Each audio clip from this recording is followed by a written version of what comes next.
हा जो वाजपेयी नावाचा जो डॉक्टर होता, हे त्याचं पहिले कृत्य नाही. अनेक दिवसापासून या पद्धतीचं कृत्य तो करतो आहे. अशा पद्धतीच्या तक्रारी आत्ता पुढे येतात आहेत. त्यावेळेसही त्या डॉक्टरांच्या बद्दलची तक्रार झालेली होती, पण प्रशासनाने त्याच्याकडे दुर्लक्ष केलं होतं. पण अशी जी मानसिकतेचे कोणी असतील त्याच्यावर कठोर कारवाई व्हावी आणि या पद्धतीनं जन्मताच बाळांना त्याला विकणं हे या पद्धतीचं कोणी गुन्हा करत असेल त्याच्यावर कठोरात कठोर कारवाई व्हावी. आता अलीकडे आपण एप्स्टीन फाईलमध्ये पाहतो की एप्स्टीन फाईलमध्ये जगातले बलाढ्य जे श्रीमंत मोठे मोठे नेते ते या 18 वयाच्या खालील मुली आणि मुलांवर बलात्कार अत्याचार करून त्यांचं रक्त काढून त्यांच्या आतड्या आणि रक्त असं मिळवून त्याच्यामध्ये काही केमिकल तयार करून आणि ते खायचे. त्याच्यामध्ये तो हे कायम त्यांचं वय तिथं थांबतं, त्यांना सुंदरता येतं, काळा असेल तो गोरा होतो. अशा पद्धतीचं त्या ह्याच्यामध्ये काही सायंटिफिकल काही त्या पद्धतीचं पुढं आलेलं आहे. एप्स्टीन फाईलमध्ये या पद्धतीच्या गोष्टी पुढे येतात आहेत.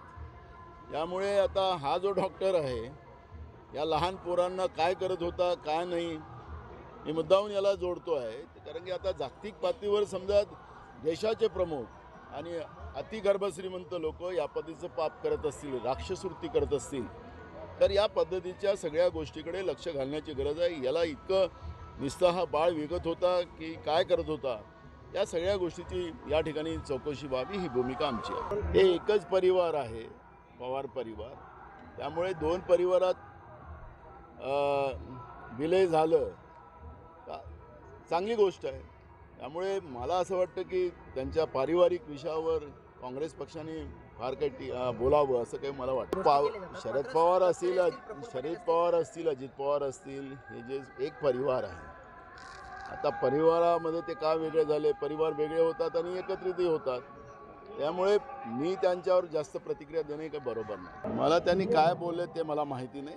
पण छत्रपती शिवाजी महाराज देशामध्ये जगामध्ये अनेक राजे होऊन गेलेत, पण एकच राजाला छत्रपती शब्द असा उल्लेख केला जातो, ते छत्रपती शिवाजी महाराजांच्या बद्दल केला जातो आणि हे जनतेचे रयतेचे राजे राहिलेत. त्याच्यामुळे मला असं वाटतं की छत्रपती शिवाजी महाराजांची तुलना कुठल्या राजाशी होऊ शकतं असं मला वाटत नाही. बरोबर आहे की ज्या पद्धतीने ही घटना झाली आहे आणि तो ॲक्सिडेंट जो विमानाचा झाला ज्याच्यामध्ये अपघाती मृत्यू अजित पवारांचं झालं, हे दुर्दैवी घटना झालेली होती. या घटनेची महाराष्ट्राच्याच नव्हे तर देशाच्या जनतेच्या मनामध्ये शंका निर्माण झालेली आहे. त्यांच्याच कुटुंबातले रोहित पवार हे दुसऱ्या वेळचे आमदार आहेत. त्यांनी प्रफुल्ल पटेलच्या बद्दलचं जे विमान दुरुस्ती करण्याचं आपल्या भाषेमध्ये त्याला गॅरेज शब्द वापरतो, पण विमान दुरुस्ती करण्याची जी कंपनी आहे ती कंपनी प्रफुल्लबाईंची आहे अशा पद्धतीचं रोहित पवारांनी उल्लेख केला. आणि त्या कंपनीमध्ये हे विमान रिपेअरला होतं आणि सकाळी जे पायलट त्या वैमानिक म्हणून येणार होते त्यांना ट्रॅफिकचं कारण दाखवून ते आले नाहीत अशा पद्धतीचं त्या ठिकाणी सांगण्यात आलेलं आहे. तर मुंबई शहरामध्ये सकाळी ट्रॅफिक असते हा एक नवीनच म्हणजे सकाळी 6-7 वाजता हा एक नवीनच जावाई शो त्या ठिकाणी काढला गेलेला आहे.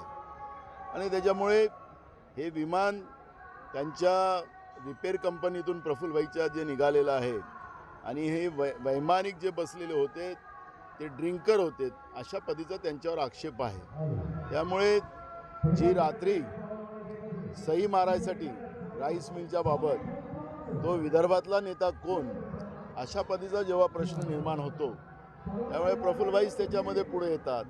आणि म्हणून आम्ही सरकारला हे विनंती केलेली आहे की याची सखोल चौकशी या अमेरिकेच्या कंपनीकडून नाही तर लंडन, कॅनडा असं अनेक नावं रोहित पवारांनी सांगितलेले आहेत. या कंपनीच्या माध्यमातून ती चौकशी व्हावी अशी भूमिका त्या ठिकाणी रोहित पवारांनी मांडलेली आहे. मला आता आमच्या गोंदिया जिल्ह्यातले प्रफुल्ल पटेल असल्यामुळे आम्हाला सगळ्यांना शंका निर्माण झालेली आहे की आमच्या जिल्ह्याच्या माणसावर अशी सुई फिरणं हे काही बरोबर नाही आणि त्याच्यामुळे सरकारने, केंद्र सरकार आणि राज्य सरकारने याच्यातलं वास्तविकता लोकांच्या समोर आणावी ही भूमिका आमची आहे. आता त्या अजित पवारांच्या परिवारातलीच लोक सांगतात की हे घातपात आहे.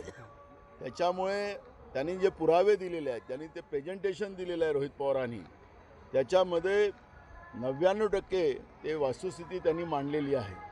त्यामुळे 1% जो त्याच्यामधली जी गॅप आहे ती क्लिअर करण्याचं काम त्यांनी ज्या मागण्या केलेल्या त्या मागणीच्या आधारावर सरकारने चौकशी करावी ही भूमिका आमची पण आहे.